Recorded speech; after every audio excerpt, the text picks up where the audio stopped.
Hi, it's KCCK's Culture Crawl. I'm Dennis Green, and my guest today is Alex Beamer, director of Iowa Brass. Alex, welcome. Thanks for having us, Dennis. Yeah, great to have you here. Of course, I'm familiar. We've been on the show before, and I know of the Eastern Iowa Brass Band, but you have kind of migrated your identity a little bit. Got a concert coming up. Before we talk about the concert, which will be the 15th of October, tell me a little bit about the history of the band and what led to the branding change. Sure. Well, the band's been around for over 30 years, started by Don and Judy Stein. And, you know, it's rooted in the brass band tradition, which is, it's a British style. So, the band is made up of cornets and, not trumpets. It's made up of tenorhorns. Not sure if anybody's heard of tenorhorns before, but kind of a little bit different style of instrument, as well as, we have just other instrumentations, tubas and percussion as well. The band's been around for, like I said, about 30 years. We do competitions. We, do the regular town band stuff in the summertime, play at as many festivals as we can, and as well as we do some what we consider subscription concerts, which is what's coming up here in the 15th. And you said a brass band in the British style, and you mentioned cornets, you mentioned tenor-horns. Okay, so for those who don't know, what is a tenor-horn? Well, a tenor-horn it's kind of the middle child, right, between the euphonium and the let's call it either cornet or flugelhorn, right? So it's not as big as a euphonium, not as small as a cornet. So generally, French horn players kind of lend to play the tenor horn a little bit, but they don't necessarily like to, but we ask them to anyways. So shape-wise, does it look more like a euphonium or more like a trumpet? More like euphonium. Okay. Bell is upward. Okay. Mm-hmm. So the tenor horns, trumpets, cornets, you mentioned tubas. How big is we've got about 30 members. Sometimes we like to fill the band just a little bit bigger, too. Sometimes we get up to 35, something like that, for substitutions and everything. But we have about 30 members. And you're doing some interesting repertoire for this. Yeah.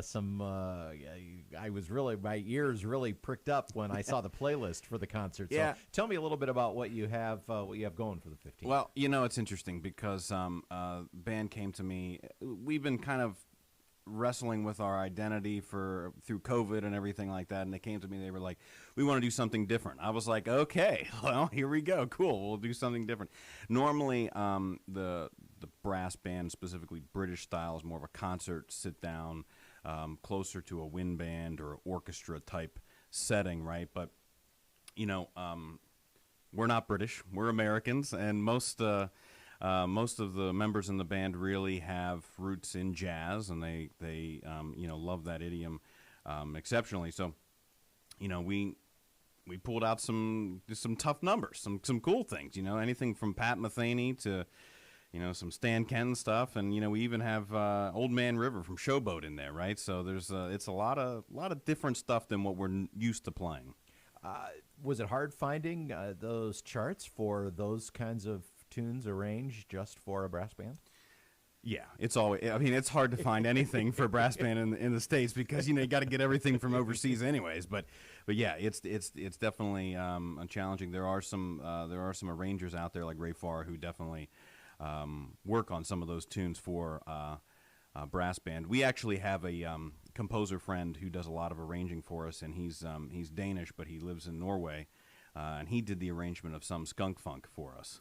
Nice. Yeah. And I see on your materials you got a little big fat band coming up too. Yeah, you can always use a little samba in your life, right? A little samba del gringo. So, we're doing it, everything from, first circle samba del gringo that we talked about, as well as, Malagueña too. We're gonna open the concert as Stan Kenton used to do, maybe, right? So with the kind of the repertoire that's a little off what a brass band would normally do, does that change how as a director? I mean, you mentioned that everybody in the band is probably familiar with many of these songs, right. So different arrangements. But what is that? How does that change how you direct the band? Well, I'm actually really lucky in this instance, because normally what they ask me, I'm a percussionist and drummer myself, so normally they just ask me to play on these tunes whenever we do some, maybe we'll throw a tune or so on the concert that's more in the big band style, and I'll just play.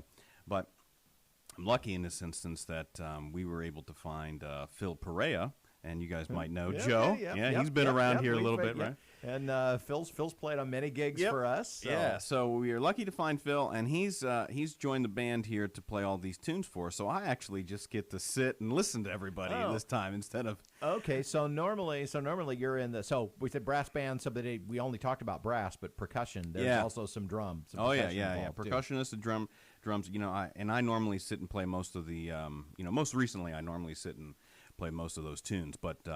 We're lucky to have Phil. Phil's doing a fantastic job, sitting in. I mean, like First Circle, there's a couple meter changes in it, you might say. So, he's handling those things really well. So I just actually get to sit and enjoy most of it and kind of tell everybody what to do, I guess, at this point. So, yeah. Well, we talked around this. We mentioned that the concert's coming up the 15th of October, and you've got a great room. You're going to be at the Solon Center. Yeah, it is it's formerly the middle school, which was formerly the high school for Solon, and they have a beautiful auditorium there that sounds great. The band fills up the room really nicely, so there's seats available. Everybody come on in and enjoy it, right? And admission is free, but maybe a donation to support the band if people want to. A free concert, but we do ask if you have it available and you would like to support the band, give us a donation. Yeah, there are people there available to help with that. Alex, if people want to find out more about the band on social media or online, where do they do that? Yeah, we have a Facebook page, Iowa Brass. They can check it out there, or they can go to our website, iowabrass.com. So. And check us out. All right. Well, good luck with this. Sounds like it's going to be a blast. And come back and talk to us about upcoming events as well. Will do. Thanks for having us, Dennis. Alex, thanks very much. Yeah. You can hear the Culture Crawl live on the radio many weekdays at 10:30, or download the podcast, watch or listen on your own schedule at kcck.org/culture, or however you get your podcasts. I'm Dennis Green, and I'll talk to you later.